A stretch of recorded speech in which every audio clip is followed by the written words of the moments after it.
Breaking news alert. The Department for Work and Pensions (DWP) has quietly introduced a seismic shift in policy that could deeply impact the lives of thousands of elderly people across the UK. This change targets those relying on attendance allowance, the benefit that's been a crucial financial lifeline for seniors facing significant physical or mental health challenges.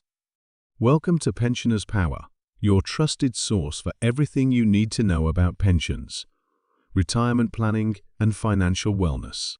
Here, we cover the latest news, expert insights, and essential updates to help you maximize your retirement years. Whether it's understanding pension schemes, making the most of your savings, or staying informed about financial changes, you're in the right place. If you're new here, don't forget to hit that subscribe button and turn on notifications so you never miss an important update.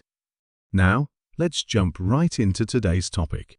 Starting February 13, 2025, the DWP will trial this new approach in 13 selected postcodes across the country. And believe me, this development has already sparked widespread concern, confusion, and even outrage. For decades, attendance allowance has been essential for older people, helping them manage daily living costs. It pays for vital services like carers who assist with personal care, transportation to hospital appointments, or equipment that keeps them safe and independent at home. What makes attendance allowance so important is that it is non-means tested. That means eligibility is based purely on an individual's care needs, without invasive financial scrutiny. This has made it one of the rare benefits in the UK designed to put dignity and necessity first.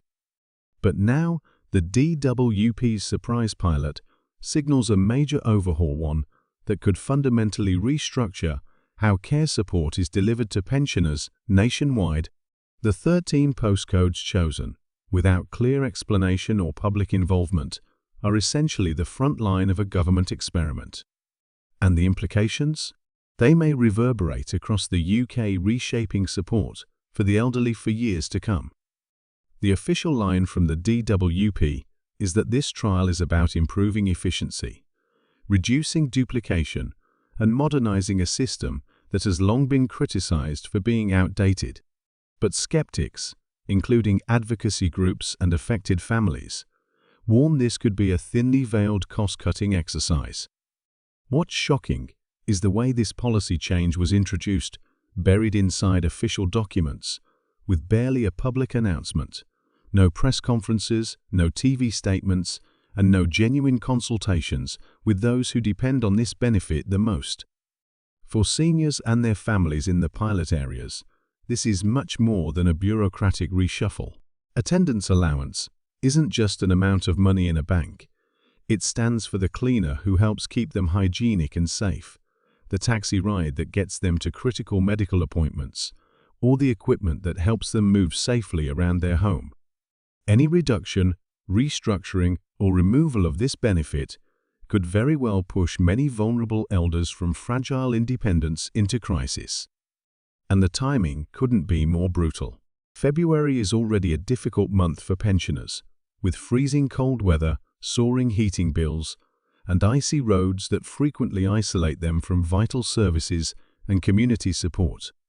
Now, on top of these challenges, the uncertainty around their financial lifeline threatens to heap even more stress and worry onto their shoulders. Naturally, many elderly people and their families are left scrambling for answers. Do they have to reapply? Will the criteria for receiving attendance allowance change? Will conditions like dementia, fluctuating mobility issues, or hidden disabilities still be recognized fairly? Unfortunately, the guidance from the DWP so far has been vague and confusing, leaving more questions than answers. The government insists these changes are not about cutting support, but about streamlining the system to target help to those who truly need it most. Yet many campaigners are unconvinced. The history of universal credit looms large, a well-intentioned system designed to simplify benefits, but instead plagued by delays, errors, and unintended harms, particularly to the most vulnerable.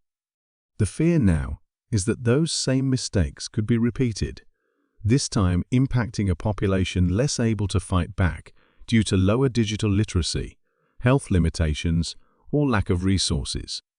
Groups like Age UK and numerous disability rights organizations have already raised alarms.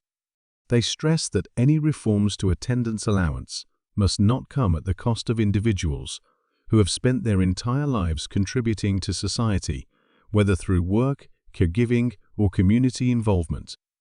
Another troubling aspect is the opaque nature of how the 13 pilot postcodes were selected.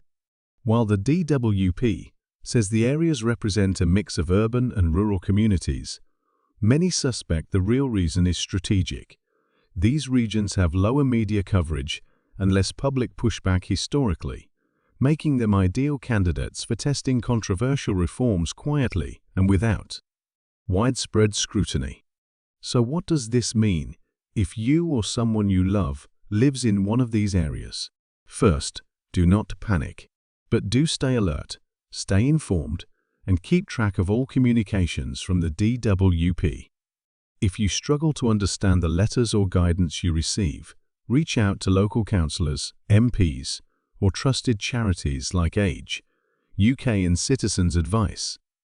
These groups can offer critical help, including assistance with appeals or challenging decisions you believe are unfair. It's also essential to keep family members and carers in the loop.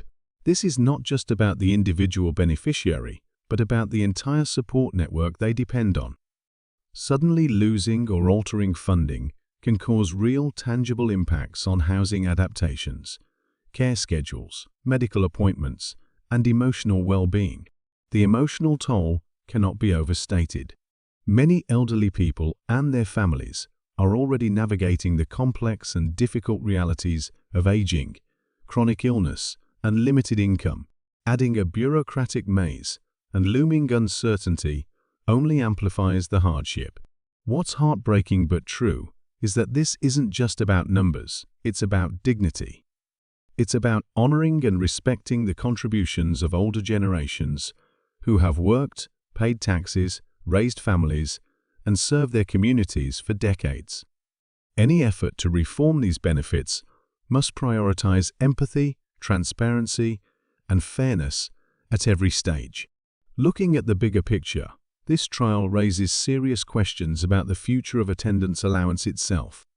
Some fear it's the opening move toward merging with the personal independence payment, widely criticized for its taxing, means-tested application process. Others worry about the introduction of financial assessments that could exclude pensioners with modest savings who still desperately need daily living support. While the DWP denies any such plans, the lack of clear, consistent communication only fuels public anxiety and rampant speculation. So here's the bottom line: awareness is power. If you watch this, and you or a loved one resides in one of the affected postcodes, remember you are not alone. Thousands of people are grappling with the same uncertainty and fear. Stay connected to trusted sources, speak out, and share your stories. The louder and more united the public response, the harder it will be for these changes to slip through unnoticed or unchecked. Ultimately, this isn't just a policy adjustment, it's a moral crossroads. How we treat our elderly citizens reveals a lot about who we are as a society. Do we allow them to be quietly pushed aside in the name of efficiency, or do we stand together to demand they receive the care, respect, and financial support they rightfully deserve? Time will tell how this story unfolds.